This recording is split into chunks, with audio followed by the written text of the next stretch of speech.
Marcus Chen had only been at his new job for a week, but the dream he had that Wednesday night would change everything.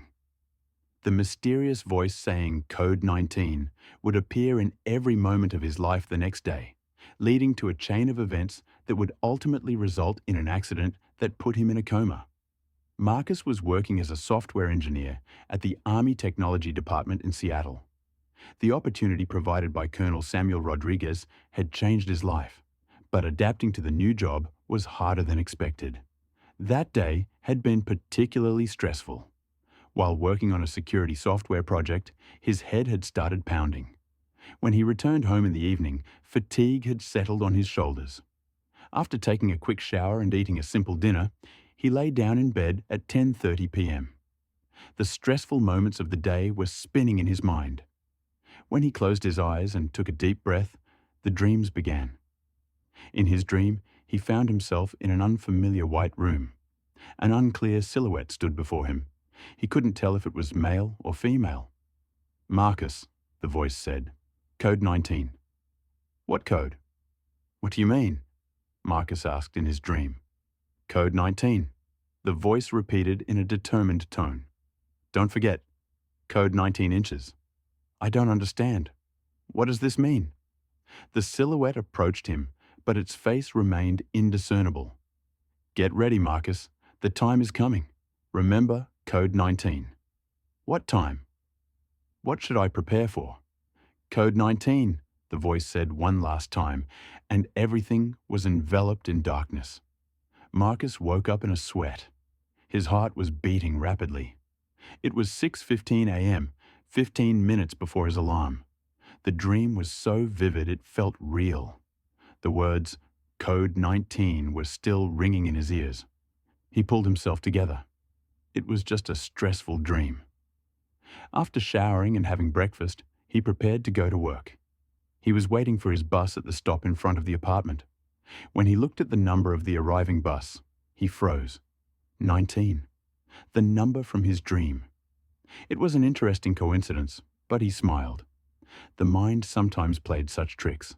When he got on the bus, the driver smiled and asked for his ticket. When Marcus looked at his ticket, he was surprised. Ticket number 190019. The number 19 at the beginning and end. This much couldn't be coincidence. When he arrived at work, he noticed the atmosphere was different. In an environment where everyone had been intense and distant yesterday, today they were being particularly kind to him. "Good morning, Marcus," said Sarah, the project manager, cheerfully. "How are you today?" "I'm fine, thank you," Marcus said.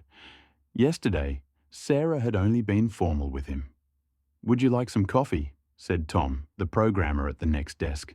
"I just brewed some fresh." Tom hadn't even offered him coffee yesterday.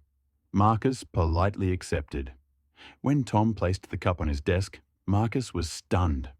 The number 19 was written in large letters on the cup. "Where is this cup from?" he asked. "Oh, that?" said Tom. "It's one of the special cups. I guess 19 is your lucky number." "My lucky number? Why did you think that?" Tom shrugged.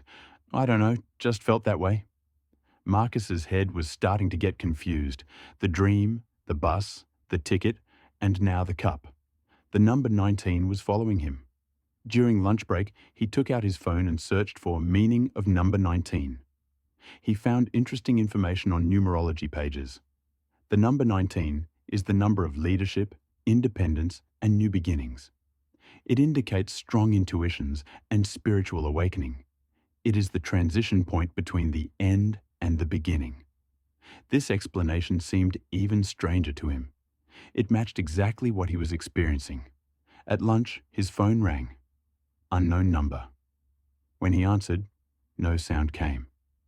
Then a text message came. Code 19. His heart raced. These were the words from his dream. When he opened it to read the message again, the message had disappeared. It was as if it had never come. "Impossible," he muttered. He had just read it. He checked the call logs. That number wasn't there either. Was he going crazy? In the afternoon, he researched about 19 on the internet. It had special meanings in ancient philosophy, mathematics, and mysticism. They all agreed that this number was a powerful symbol. At 5 p.m., Sarah came to him. "Marcus, we're going out for drinks with the team tonight. You should come too. We're meeting at Murphy's Bar in downtown at 7 p.m. 7 p.m. again." Marcus was now suspicious that these coincidences had meaning. "Okay, I'll come," he said. He went home, showered, and changed clothes. At 6:50 p.m., he left home and got in a taxi. "Murphy's Bar downtown," he told the driver. "Okay, but there's traffic." It might take time. The taxi got stuck in downtown traffic. Marcus was getting impatient. At 6:55, Sarah called. "Marcus, where are you? We're waiting for you." "I'm stuck in traffic. I'll be there in a few minutes." The taxi caught a red light at the Metro and Pine Street intersection. Marcus looked at his watch. It was exactly 7 p.m. The hour and minute hands were perfectly showing 7 p.m. The light turned green. The driver pressed the gas. The taxi started moving. Just then, Marcus heard a loud noise coming from the right.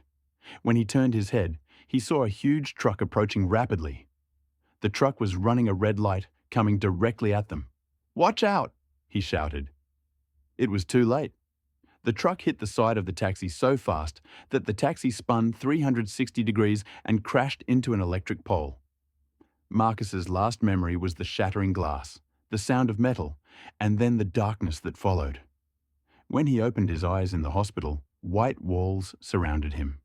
The sounds of medical equipment, the smell of disinfectant. His head ached and there were pains in various parts of his body. "He's awake," said a familiar voice. Sarah was standing next to him, looking worried. "What happened?" he asked in a hoarse voice. "You had an accident. You were in a coma for 2 days. We were very worried." 2 days? It had felt like minutes to him. "Yes, let me call the doctor." After Sarah left, Marcus tried to remember that moment. At 7 p.m., the green light, the truck, the collision, then darkness. But what had he experienced during the 2 days in the coma? There were vague images in his mind, but he couldn't remember clearly. He just had a feeling that he had learned very important things. Dr. Harrison entered. "Hello, Marcus. How are you feeling?" "Confused. What happened to me in the coma? I remember some things, but not clearly." "You had a mild concussion in your brain. During coma, the brain can experience dream-like states while healing. This is normal." It was very realistic. It was like I was somewhere else. These kinds of experiences aren't rare. What's important is your recovery. There's no serious damage. You'll stay under observation for a few more days. After the doctor left, Marcus began to think. The number 19, dreams, coincidences, and the accident. They all seemed connected, but how? What had he experienced in the coma? Where had he been during those lost 2 days? And why did he now feel different? The answers would be revealed in the next episode. But for now, he just had to focus on healing and remembering that lost time. He knew he wouldn't be able to rest until he learned the meaning of Code 19. And he felt that what he experienced in the coma would change his life forever.